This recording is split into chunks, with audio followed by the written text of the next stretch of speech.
कोल्हापुरात केंद्र आणि राज्य सरकारच्या आवाहनानंतर अनेकांनी इलेक्ट्रिक बाईक घेतल्यात, पण आता त्यांना पश्चात्ताप होतोय, कारण बाईक पुरवठा करणाऱ्या कंपनीने इथल्या शोरूम मध्ये सर्व्हिस देणंच बंद केलंय।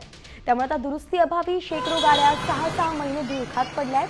कंपनीच्या या धोरणामुळे संतप्त कोल्हापूरकर त्रस्त झाले। तर याचा आढावा घेतला आमचे प्रतिनिधी रणजित माजगावकर यांनी। पाहूयात।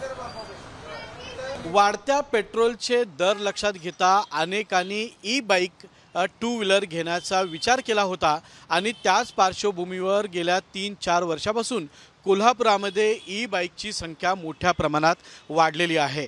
काही कंपन्यांनी तर 500 रुपये डाऊन पेमेंट करून गाडी घेऊन जावा अशा जाहिराती केल्यामुळे कोल्हापूरकरांनी मोठ्या प्रमाणात ई बाईक घेतल्या। मात्र आता ह्या इलेक्ट्रिक बाईक अनेक शोरूमच्या दारामध्ये अशा धुळखात पडलेल्या आहेत। गाडीला प्रॉब्लेम काय होता, स्टार्ट होत होती, थोडं पुढे जाऊन थांबत होती। त्यासाठी मी चेकअपसाठी दिलतं। त्यावेळेला मग 2 महिने 3 महिने झाले नुसतं तुमचं मोटर खराब झाले सांगून पार्सल मागवले करून गाडी थांबवून घेतली माझी इथे। अक्षरशः 3-3 महिने आम्ही आता हप्ते भरायला लागलो त्या गाडीचं। द्यायचंच नाही ना, तुम्ही त्याच वेळी सांगायचं होतं आम्हाला, बाबा तुम्ही बाहेर करून घ्या, आमच्याकडे काय मिळणार नाही। आम्ही बाहेर करून घेतलं असतं ना। माझी गाडी घेतली तेव्हापासून प्रॉब्लेम आहेच आहे आणि आता एक 15-20 दिवस झाले मी त्यांना दिली आहे, माझा डिस्प्ले प्रॉब्लेम झालाय म्हणून।